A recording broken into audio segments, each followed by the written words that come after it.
전도 여왕의 전도 레시피라고 하는 책이 있습니다. 저자인 박인숙 권사님은 어느 날 운동을 하다가 반대쪽에서 오는 한 50대 중반의 여성을 만나게 돼요. 그리고 이렇게 말을 겁니다. 그쪽으로 돌면 더 좋아요? 우리도 청소년 수련원 돌다 보면 반대쪽으로 도는 분들 만나잖아요. 무심코 혼자 가던 길을 가면 되는데 일부러 의도적으로 말을 거는 거예요. 그쪽으로 돌면 더 좋아요? 근데 의외로 그분이 예, 우리 같이 가볼까요? 이렇게 반응을 하는 것이었어요. 그래서 이제 그날 같은 방향으로 운동을 하다가 매일 같은 시간에 만나서 함께 운동을 하게 되었습니다. 이런저런 이야기를 하면서 가까워지게 되었고 그분은 보통 유튜브를 본 이야기, 아무개 선생님이 아무개 스님이 이런 이야기 했는데 은혜되더라고요. 도움이 되더라고요. 그런데 어느 날 이 박인숙 권사님이 작정을 하고 전도를 하려고 이제 화두를 돌린 것이었어요. 좋은 말씀 듣는 것도 좋지만 생명을 살리는 말씀이 더 중요하지 않을까요? 그러면서 살짝 복음을 전하려고 했더니 자신도 과거에 교회를 나갔다고 하는 거예요. 그리고 그녀는 제가 생각하기에는요, 저는 하나님을 믿지는 않지만 딱히 제가 나쁜 일을 하는 것도 아니고 양심껏 바르게 살았거든요. 그래서 저도 천국에 들어갈 수 있지 않을까요? 이렇게 말하는 것이었어요. 그녀의 말에 이 권사님은 충분히 그렇게 생각할 수 있어요. 그런데 제 이야기 한번 들어보세요. 우리 집의 아들이 망난이에요. 그래서 시도 때도 없이 나갔다가 시도 때도 없이 들어옵니다. 때로는 밤 12시도 들어오고 때로는 새벽 2, 3시도 들어와요. 그런데 우리 아들이니 망난이라도 문제 없습니다. 그런데 옆집에 아주 착한 모범생이 살고 있어요. 그 아이가 아무리 착하고 모범생이어도 그 아이는 우리 집을 밤 12시에 들어올 수 없습니다. 새벽 2, 3시에는 더더욱 들어올 수 없습니다. 이렇게 말하면서 오히려 그 아이가 새벽 2, 3시에 우리 집에 들어오려고 하면 몽둥이로 얻어맞을 수도 있습니다. 그 아이는 아무리 착해도 내 자식이 아니기 때문입니다. 그러나 내 자식은 아무리 망나니 같은 행동을 해도 우리 집에 아무 때나 들어올 수 있고 내 유산도 내 아들이 다 받습니다.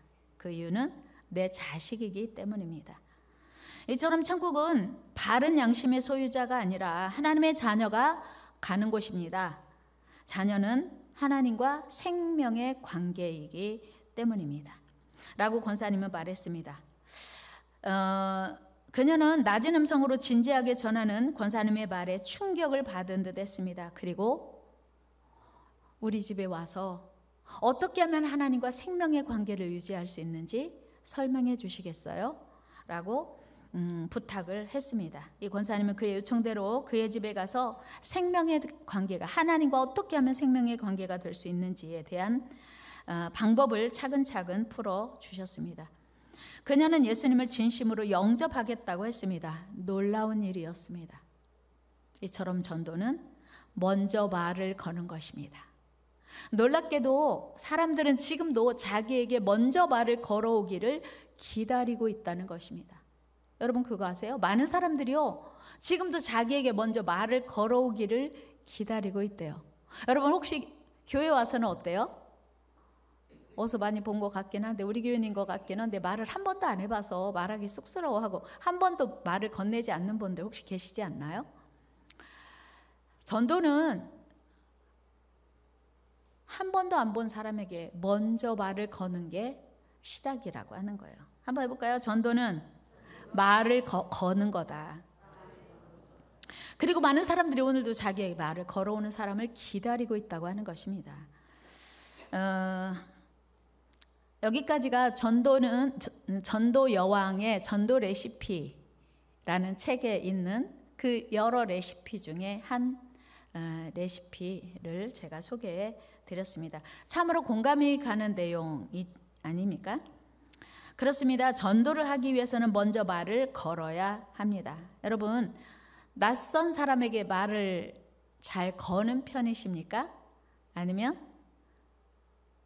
나는 입이 무거워, 절대로 모르는 사람하고는 말 안 걸어, 이런 자기 성향이니까요. 한번 생각해 봅시다. 오늘 본문에서 우리 예수님은요, 사마리아에 있는 수가성에 이제 우물가에 가셔서 거기에 물 길러 온 여인에게 먼저 가셔서 말을 거세요. 이 여인은 결혼을 5번이나 했고, 그리고도 지금도 실패한 인생을 살고 있는 여인이었습니다. 예수님은 먼저 그 여인에게 물을 좀 달라 하셨습니다. 예수님은 오랜 시간 여행을 하셔서 피곤하시기도 하셨고 또 목이 마르셨던 것입니다. 그러나 당시 정서로는 아무리 목이 마르다고 해도 유대인 남자가 사마리아 여인에게 말을 거는 건 관례가 아니었습니다. 당시 유대인들은 사마리아 사람들과는 상종하지 않는 관례가 있었기 때문입니다. 더구나 유대인들은 일반적으로 여성들과 공개적인 접촉을 피했습니다. 만약 랍비에게 있어서도 공중 앞에서 여자와 이야기하는 것이 발각되면 그의 명성은 치명적인 상처를 입어요. 그래서 유대인들은 공개된 장소에서는 자기 아내와도 이야기를 하지 않는데요. 그러니 예수님의 이 사마리아 여인과의 대화의 시도는 대단한 아주 파격적인 일이었죠. 이런 상황에도 불구하고 예수님께서 먼저 다가가 말을 걸자 그 여인이 몹시 놀랐고 당황했습니다. 그래서 그 여인의 반응이 예수님께 이렇게 말합니다. 9절 말씀 같이 읽어보면 시작. 사마리아 여자가 이르되 당신은 유대인으로서 어찌하여 사마리아 여자인 나에게 물을 달라 하나이까 하니 이는 유대인이 사마리아인과 상종하지 아니함일러라. 아멘. 시대적인 그 배경은 제가 다 일일이 설명드릴 수 없고요. 북이스라엘이 멸망할 때, 아수르에게 멸망할 때 아수르가 혼혈 정책을 썼어요. 그래서 사마리아 사람들과 같이 통혼을 했습니다. 그러니까 단일 국가요 순수 혈통을 주장하는 이스라엘 백성들이 사마리아 사람들이 혼혈이 된 것을 이제 죄로 여겨서 그들과 상종하지 않았던 것입니다. 그래서 이 여인이 볼 때 누가 봐도 예수님은 유대인인데 사마리아 사람인 자기와 말을 건다? 더군다나 여자인 자기에게 말을 건다. 이건 있을 수 없는 일이거든요. 대단히 파격적인 일이거든요. 그때 예수님의 말씀은 무엇이었습니까? 10절인데요. 우리 같이 한번 읽어봐요. 시작. 예수께서 대답하여 이르시되 네가 만일 하나님의 선물과 네가 그에게 구하였을 것이요 그가 생수를 내게 주었으리라. 아멘. 여러분, 사마리아 여인이 자기가 지금 물 길러 왔어요. 그리고 예수님이 물을 좀 달라고 먼저 말씀하셨어요. 그런데 내가 너한테 생수 줄 수 있어. 네가 원하는 생수 내가 줄 수 있어. 그러니까 여자가 다시 물어봐요. 내가 보니까 당신은 나그네인데, 유대인 나그네인데 여기 지금 사마리아 지역이 고향도 아니고 두레박도 없고 물기를 그릇도 물통도 없는데 어떻게 저에게 생수를 주신다고 하십니까? 말이 안 되지 않습니까? 이런 이야기를 하는 거예요. 여러분, 이 여인의 말이 100번 옳습니다. 예수님은 지금 아무리 봐도 사마리아 사람이 아니고 지나가는 나그네예요. 물기를 그릇도 없고 우물이 깊은데 어떻게 물을 퍼올려 줄 수 있단 말인가? 라고 하는 의문은 당연한 거죠. 이때 예수님이 이 여인에게 그 여인의 질문에 즉답을 피하시고 예수님이 하고 싶은 말씀을 하세요. 그게 14절인데요. 같이 읽어요. 시작. 내가 주는 물을 마시는 자는 영원히 목마르지 아니하리니 내가 주는 물은 그 속에서 영생하도록 솟아나는 샘물이 되리라. 아멘. 뭐라고요? 영생하도록 솟아나는 샘물? 예수님이 지금 원하는 물은 네가 나에게 주는 그냥 한 바가지 아니면 한 컵의 물을 줄 수 있지만 나는 너에게 영원히 솟아나는 샘물을 줄 거야 라고 말하니까 이 여인이 깜짝 놀랐어요. 뭐라고요? 영원히 솟아나는 샘물? 그러면 내가 이 한낮에 많은 사람들이 나에게 결혼 5번 했다고 따가운 눈총을 보내고 손가락질하는 것이 싫어서, 비난하는 말을 듣기 싫어서 내가 한낮에 다 오침을 하는 이 시간에 물길러 왔는데 영원히 솟아나는 샘물을 주신다고요? 저 그거 필요해요. 저 그거 주세요. 이 여인이 이렇게 예수님께 말한 거예요. 그런데 예수님이 물 얘기하다가 갑자기 가서 네 남편을 데려오라 하는 거예요. 그러니까 이 여자가 뭔가 지금 그 대화의 주제가 다른 방향으로 흘러가는 것 같긴 한데 거절할 수 없어서 저 남편 없습니다. 물론 그 당시에 유대 사회가 일부 다처제예요. 우리나라는 본부인이 있고 두 번째 부인부터는 첩이라고 하잖아요. 근데 그 당시 유대 사회는 첩이 아니고 다 부인이에요. 일부 다처제니까 둘이든 셋이든 넷이든 다 똑같이 부인이에요. 그런데 이 여인은 지금 그런 부인의 자격으로 간 게 아니고 그냥 여러 번 결혼했었지만 다 실패했고 지금 사는 남편도 자기 남편이 아닌 건데 가장 약점, 가장 들키기 싫은 그 부분을 예수님이 지적하시면서 가서 남편을 데려오래요. 남편 없다.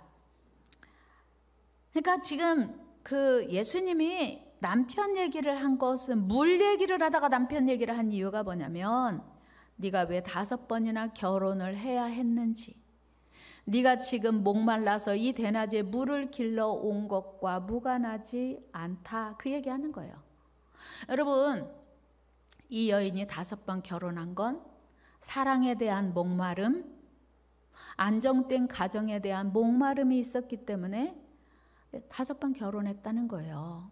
그러니까 예수님의 의도는 네가 목말라 하는 것은 단지 그냥 물동이에 물 하나 가득 채우는 게 아니고 네 인생의 가장 깊은 목마름은 사랑이지 않아? 뭐 이런 얘기 깨닫게 하고 싶으셨던 거죠. 그때 이 여인이 갑자기 또 화두를 바꿔요. 그러니까 여인이 지금 자신이 대답하기 곤란한 자신의 남편에 대해 더 이상 이야기하고 싶지 않아서 의도적으로 화두를 바꾼 거라고 여길 수도 있어요. 그러나 사실 이 여인이 예수님과 대화하는 동안 가만히 있어봐. 이분이 내가 5번 결혼한 걸 어떻게 알지? 저 남편 없어요. 그러니까 예수님이 먼저 다 아시고 네 말이 맞다 하셨어요. 그리고 자기 살아온 과거를 다 아시니까 아하, 이분이 보통 분이 아니구나 하는 것을 이 여인이 알아차린 거예요. 그러니까 이 여인은 내가 남편을 5번이나 바꿔가면서 해결하고자 했던 목마름, 그것은 세상의 만족, 세상의 행복이었구나 하는 걸 알게 되었어요. 그리고 이런 노력으로는 이 문제가 결코 해결되지 않는다는 것을 또 그 예수님과 이야기하는 사이에 깨닫게 된 거예요. 여인이 갑자기 예수님께 이런 질문해요. 우리 조상들은 산에서 예배해야 된다고 했는데 당신은 어디서 예배해야 된다고 생각하십니까? 예배에 대한 이야기로 화두를 바꿉니다. 장소에 대한 질문이었죠. 그런데 예수님의 대답은 이렇게 말씀하세요. 야, 참된 예배는 장소가 아니야. 참된 예배는 영과 진리로 드리는 예배야. 이렇게 예수님이 말씀하세요. 요한복음 4장 24절 3절 다 알지만 읽어요. 시작. 아버지께 참되게 예배하는 자들은 영과 진리로 예배할 때가 오나니 곧 이때라. 아버지께서는 자기에게 이렇게 예배하는 자들을 찾으시느니라. 아멘. 그렇습니다, 여러분.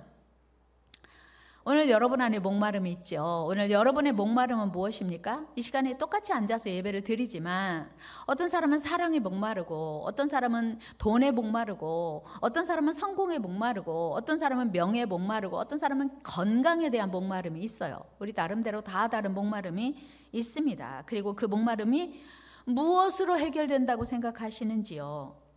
그 모든, 안타깝게도 모든 목마름은 예배로 해결될 수 있음을 오늘 예수님 말씀하시는 거예요. 한번 해볼까요? 모든 목마름은 예배로 해결된다. 믿습니까? 뭐야 이거 말이 안 되네. 모든 목마름이, 우리의 갈증이 건강이든 돈이든 사랑이든 뭐 명예든 다 예배로 회복된다고? 해결된다고? 그게 말이 돼? 예수님이 지금 이 여인에게 말씀하고 싶어 하는 것은 너 그렇게 사랑이 목말라서 5번 결혼했는데 해결됐어? 안 됐지? 그런데 하나님 만나는 예배를 통해서 너의 목마름은 해결될 수 있어 라고 깨우쳐주고 싶은 거예요.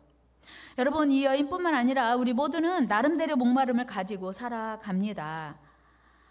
그러나 그 모든 목마름은 로또가 한번 당첨되면 진짜 이 모든 거 해결되는데 라고 생각하는 분 계실지 모르겠어요. 아니요.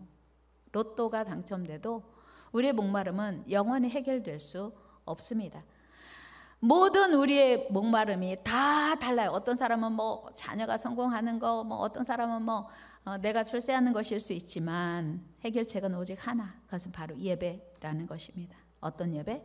생수 되시는 하나님께 우리의 영원한 목마름을 해결해 주시는 샘 솟는 샘의 근원 되시는, 원천 되시는 하나님께 영과 진리로 예배하는 순간 우리의 모든 목마름이 해결된다고 하는 것을 예수님이 가르쳐주고 싶어 하시는 거예요. 그래서 이사야 55장 1절에 보면 하나님이 이스라엘 백성들이 이렇게 초청하고 계세요. 한번 같이 읽어요. 시작. 오호라 너희 모든 목마른 자들아 물로 나오라. 돈 없는 자도 오라. 너희는 와서 사 먹되 돈 없이 값 없이 와서 포도주와 젖을 사라. 아멘. 이스라엘 백성들을 목마른 자들 다 오래요. 목마른 자 속에 이스라엘 모든 백성이 다 포함되는 거예요. 오늘 이 자리에 계신 저와 여러분들도 뭔가 목마르고 있어요. 무엇인가 목말라 하고 있습니다. 우리 하나님은 모든 목마른 영혼을 초청하고 계십니다. 우리가 어떤 목마름을 가지고 있든 생수의 근원 되시는 하나님께 나아가면 모든 목마름이 해결되는 줄로 믿습니다. 사랑하는 여러분, 여러분이 생각하는 예배가 무엇입니까? 지금 여러분이 드리고 있는 예배는 어떤 예배입니까? 하나님이 찾으시는 예배, 하나님이 기뻐하시는 예배, 모든 목마름이 해결되는 예배라고 믿으십니까? 동의 잘 안 되시죠? 나 지금 목말라. 나 지금 가서 돈 벌어야 이 돈에 대한 갈증 해결되는데, 나 병원 가서 의사 만나야 난 건강에 대한 목마름 해결되는데, 여러분 의사 만나면 건강 해결됩니까? 어느 정도 도움 받을 수 있지만 완전한 해결 안 돼요. 돈을 아무리 많이 벌어도 돈에 대한 갈망 완전히 해결되지 않습니다. 여러분, 이 여인이 이 놀라운 진리를, 비밀을 예수님과 대화하는 중에 깨달은 거예요.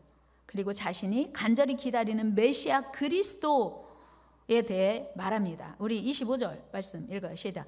여자가 이르되 메시아 곧 그리스도라 하는 이가 오실 줄을 내가 아노니 그가 오시면 모든 것을 우리에게 알려주시리이다. 예수께서 이르시되 네게 말하는 내가 그라 하시니라. 아멘. 예수님이 야, 너 메시아 기다리고 있어? 내가 메시아야.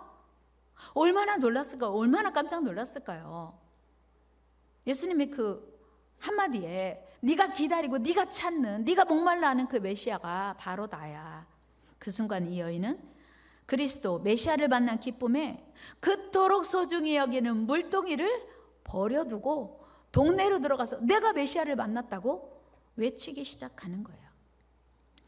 놀랍게도 그 결혼을 5번이나 한 여인이 전하는 말을 듣고 동네 사람이 다 예수님께 몰려온 것이에요. 여러분 30절 말씀 같이 한번 읽어요. 시작. 그들이 동네에서 나와 예수께로 오더라. 아멘. 누구 말 듣고? 결혼 5번이나 한 여자 말 듣고 누가 그 여인을 인정하겠어요? 그런데 그 말이 옛날에 전하는 그 말이 아닌 거예요.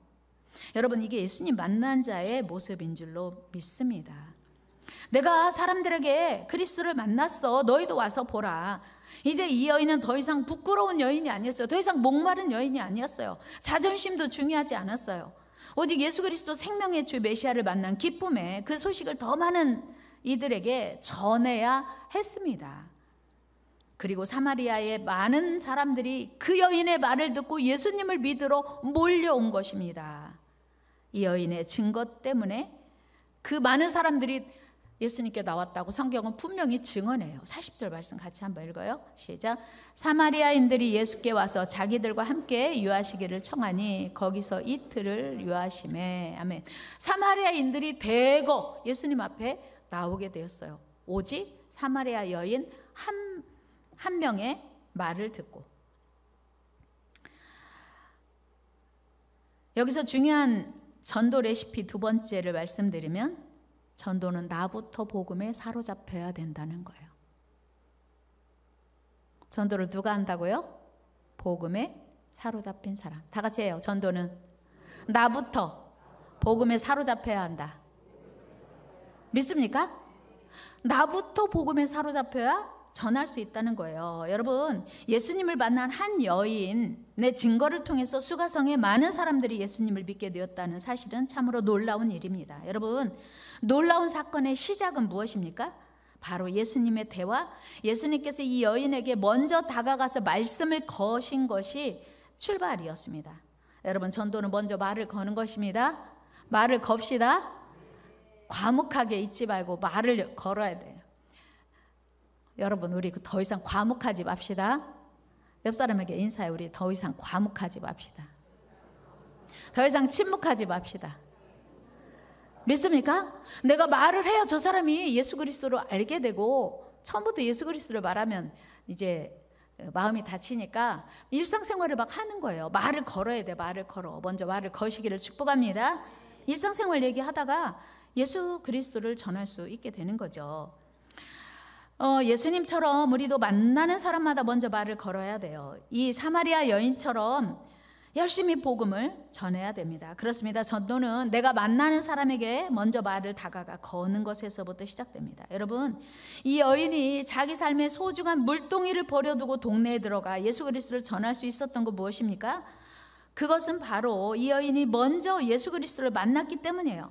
오늘 우리가 주저하고 있고 망설이고 있고 지금 해야 되는데 용기를 내지 못하는 이유는 무엇입니까? 예수 그리스도를 온전히 만나지 못했기 때문은 아닌가 생각해 봐야 돼요. 우리는 생수 되시는 주님을 내가 정말 만났나? 한번 생각해 봐야 돼요. 생수의 근원이신 예수님을 내가 만났다면 이 생수 되시는 모든 사람의 목마름을 해결할 수 있는 예수님을 전할 수밖에 없기 때문이에요. 생명의 주 예수 그리스도를 만난 자는 그 예수님을 자신 있게 담대하게 전할 수 있습니다. 그래서 우리는 먼저 복음에 사로잡혀야 돼요. 다시 한번 나부터 복음에 사로잡힙시다. 아멘. 여러분, 우리 모두 지금 살아 역사하시는 영원한 생수의 근원 되시는 생명의 주 예수님께 사로잡히게 되기를 축복합니다. 우리 삶 속에 역사하시는 예수 그리스도께 붙들려야 돼요. 예수님을 만난 안드레는 자신의 친형인 베드로에게 가서, 야, 내가 메시아를 만났거든? 너도 가자. 이렇게 했어요. 내가 메시아를 만났으면요, 전하지 않을 수가 없어요. 그래서 형 베드로를 데리고 예수님께 갔습니다. 우리 요한복음 1장 같이 읽어요. 시작. 요한의 말을 듣고 예수를 따르는 두 사람 중에 하나는 시몬 베드로의 형제 안드레라. 그가 먼저 자기의 형제 시몬을 찾아 말하되 우리가 메시아를 만났다 하고, 메시아는 번역하면 그리스도라, 데리고 예수께 왔어요. 내가 먼저 예수님 만나고 형을 데리고 예수께로 왔어요. 그랬더니 베드로가 예수님을 믿고 수제자가 된 거예요. 예수님을 만난 사람은 이렇게 자신 있게 담대하게 전할 수 있습니다. 예수님을 만났던 빌립 역시 예수님을 소개하며 와서 보라, 나다나엘에게 예수님을 소개했습니다. 우리 45절 46절 읽어요. 시작. 빌립이 나다나엘을 찾아 이르되 모세가 율법에 기록하였고 여러 선지자가 기록한 그 일을 우리가 만났으니 요셉의 아들 나사렛 예수니라. 나다나엘이 이르되 나사렛에서 무슨 선한 것이 날 수 있느냐? 빌립이 이르되 와서 보라. 아멘. 여러분, 전도하다가 말 막히면요, 말로 설득하려고 하지 말고 그럼 한번 와봐. 와서 보면 될 거 아니야. 한번 와봐. 이렇게 말하라고 하는 거예요. 성경이 우리에게 가르쳐, 예수님도 와보라 했고, 제자들을 부르실 때 예수님의 제자들도 와보라 했으니 와 보라 참 좋은 것 같아요. 내가 무슨 말로 설득을 하겠어요? 여러분, 우리도 예수님을 부지런히 담대하게 전할 수 있기를 바랍니다. 어떻게? 와서 보라. 다 같이 와 보라. 와 보라.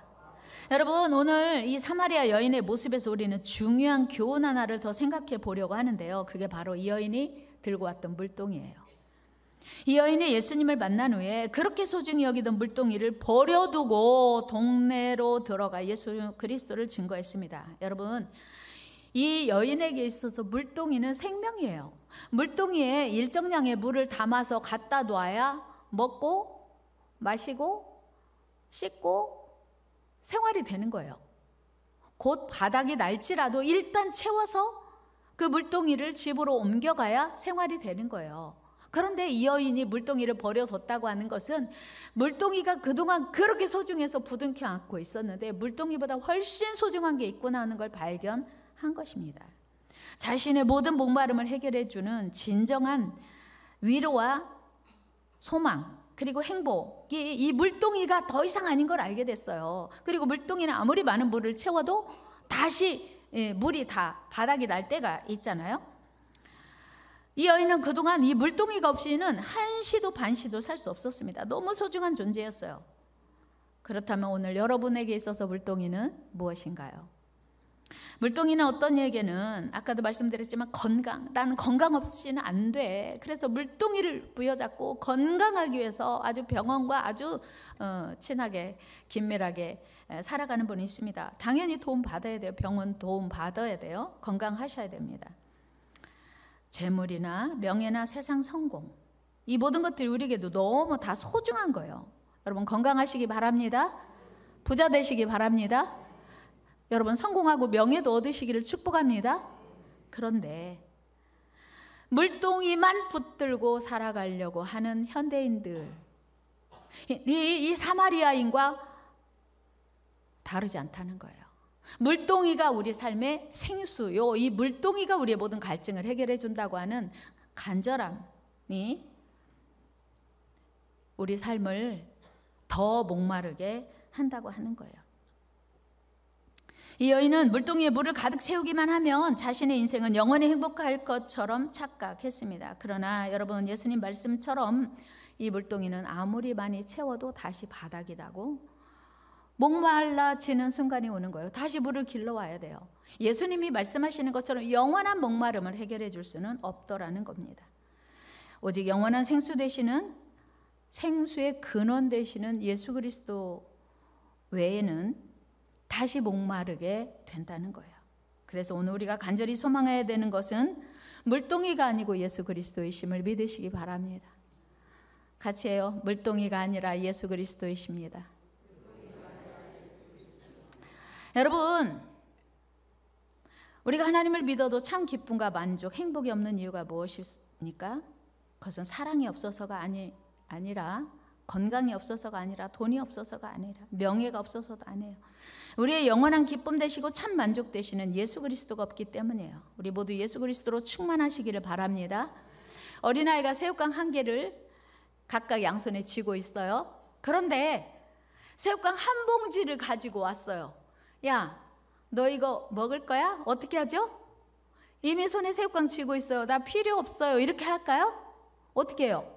손에 있는 새우깡 한 개를 어떻게 하고? 버리고 놓고 한 봉지 잡는 거예요. 한 개보다 한 봉지가 훨씬 큰 걸 애기도 알거든요. 그렇다면 오늘 우리가 붙들고 있는 이 물동이, 절대로 이거 놓으면 죽을 것 같이 생각하는 물동이, 이거보다 예수 그리스도가 더 소중하다고 하는 가치 전환이 오늘 우리 안에 일어나야 돼요. 이 은혜가 있기를 축복합니다. 머리로는 아는데 오늘 우리가 새우깡 한 개, 너무 소중하죠. 그거 붙들고 벌벌 떠는 건 아닌지 다시 생각해 보아야 합니다. 여러분, 예수 그리스도로 충만하면 우리를 지으신 하나님 아버지가 그 마음이 이해가 되는 거예요. 우리를 사랑하시고 우리를 보내시기 원하시는 하나님의 마음이 이해가 되는 거예요. 하나님과 생명의 관계가 되면 우리는 예수 그리스도를 내 안에 충만하게 담으면 전할 수밖에 없습니다. 여러분, 전도는 예수님의 소원입니다. 전도는 예수님의 명령입니다. 그래서 우리는 예수로 충만해야 돼요. 우리 큰 소리로 인사합니다. 예수 그리스도로 충만합시다. 아멘.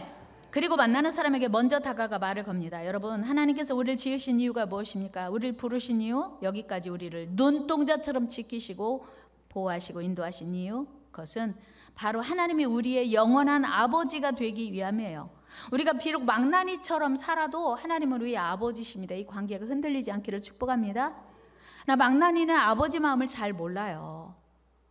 아버지와 친밀한 복된 성도들 되기를 축복합니다.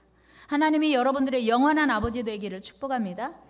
우리를 통해서 더 많은 하나님의 자녀가 태어나기를 하나님이 원하세요. 이것이 우리를 자녀로 부르신 하나님의 뜻입니다. 우리 자녀답게 삽시다. 하나님의 자녀로 살아갑시다. 여러분, 아람 나라의 군대 장관 나아만이 어떻게 그 불치병, 문둥병에서 치료받을 수 있었습니까? 그 집에 있는 포로로 잡혀온 여자아이가 자기 여주인의 몸종이었으니 그 집의 주인인 나아만 장군의 나병에 대해서 모른 척 할 수도 있어요. 말하지 않아도 돼요. 그런데 이 여자아이가 저거 우리나라에 있는 엘리사 선지자에게 가면 분명히 나을 수 있는데 그 길을 알고 있으니까 참을 수가 없었던 거예요. 그리고 엘리사 선지자를 소개해 주니까 나아만 선지자가 지푸라기라도 잡는 심정으로 가서 치료받은 거예요. 이 여자아이가 주인의 몸종인 노예였던 여자아이가 입을 다물었더라면 나아만의 일생은 어떻게 되었을까요? 평생 나병에서 고침받지 못했겠지요. 여러분, 사마리아 성 밖에 살고 있었던 나병 환자 5명이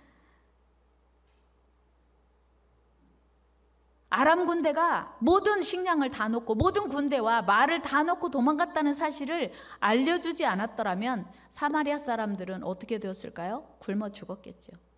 그러나 그 기쁜 소식을 우리만 알고 있는 건 이건 아닌 것 같아. 그래서 사마리아 성 안에 있는 사람들에게 알려줬어요. 그래서 그 사마리아 성 안에 있는 많은 사람들이 그 기쁜 소식을 듣고 많은 양식을 먹고 굶주림을 해결했다는 사실이에요. 열왕기하 7장 9절 말씀 읽어 시작. 나병 환자들이 그 친구들에게 서로 말하되 우리가 이렇게 해서는 아니 되겠도다. 오늘은 아름다운 소식이 있는 날이거늘 우리가 침묵하고 있도다. 만일 밝은 아침까지 기다리면 벌이 우리에게 미칠지니 이제 떠나 왕궁에 가서 알리자 하고. 아멘. 그러니까 그 기쁜 소식을 나만 알고 있으면 이거 하나님이 기뻐하시지 않을 뿐 아니라 벌이 내리지 않을까? 그런 생각으로 왕궁에 가서 알린 거예요. 여러분, 이 나병 환자 5명이 전한 소식이 아니었다라면 사마리아 성 안의 사람들은 굶어서 죽었을 거예요. 여러분, 어린아이가 복음을 전했다면, 나병 환자가 복음을 전했다면 우리도 당연히 전해야겠지요. 먼저 믿은 우리가 용기를 내서 담대하게 말을 걸을 때, 이 복음을 전할 때 하나님의 역사는 계속되고 하나님 나라는 확장될 줄로 믿습니다. 한번 해볼까요? 어린아이가 복음을 전했다면 우리도 전해야지요. 나병 환자가 복음을 전했다면 당연히 우리도 전해야지요. 기도하겠습니다. 하나님